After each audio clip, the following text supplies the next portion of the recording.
साथियों, आपके सामने एक गूगल फॉर्म है। इस फॉर्म की मदद से हम लोग अपने एसएचजी का डेटा आसानी से एक गूगल शीट पर फीड कर सकते हैं या भर सकते हैं। ये काम करने के बाद इसी तरह के एक दूसरे फॉर्म की मदद से सिर्फ कुछ ही क्लिक्स में आप हर एसएचजी की मीटिंग का डेटा भी आसानी से गूगल शीट में फीड कर सकते हैं।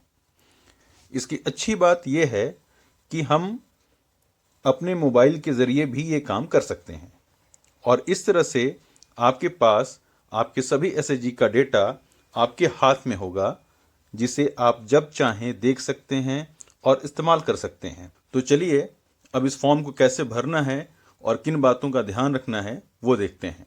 सबसे पहले इस लिस्ट से आपको अपना नाम सेलेक्ट करना है, फिर आपको अपना क्लस्टर सेलेक्ट करना है।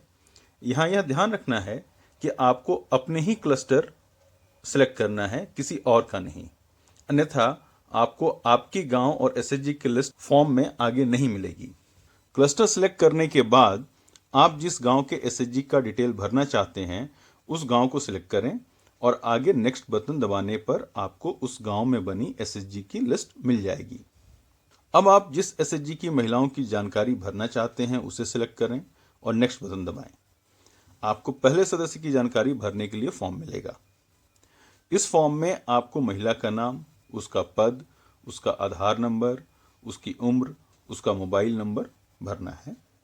उम्र भरने में ध्यान रखना है कि महिला की उम्र 18 से 60 के बीच की होनी चाहिए। यदि उसकी उम्र 60 से ज़्यादा है तो 61 लिख दें। इसके बाद परिवार में कुल कितने सदस्य हैं, पति या पिता का नाम भरना है। फिर उस महिला की कैटेगरी सेलेक्ट करनी है, शिक्षा का स्तर सेलेक्ट करना है, गरीबी का स्तर सेलेक्ट करना है, महिला के रोजगार का साधन सेलेक्ट करना है। फिर परिवार की सालाना आमदनी सेलेक्ट करनी है, परिवार में खेती लायक जमीन कितनी है इसे बताना है। इसके बाद आपको उस परिवार में पशुओं की संख्या बतानी है। इसके लिए आपको एक पशु के आगे दिए गए किसी एक विकल्प को जरूर चुनना है। यदि उसके पास कोई पशु या मुर्गी नहीं है तो सभी के सामने पहला विकल्प चुनना है, लेकिन उसे खाली नहीं छोड़ना है। इसके बाद नेक्स्ट बटन दबाएं, आपको दूसरे सदस्य की जानकारी भरने का फॉर्म मिल जाएगा।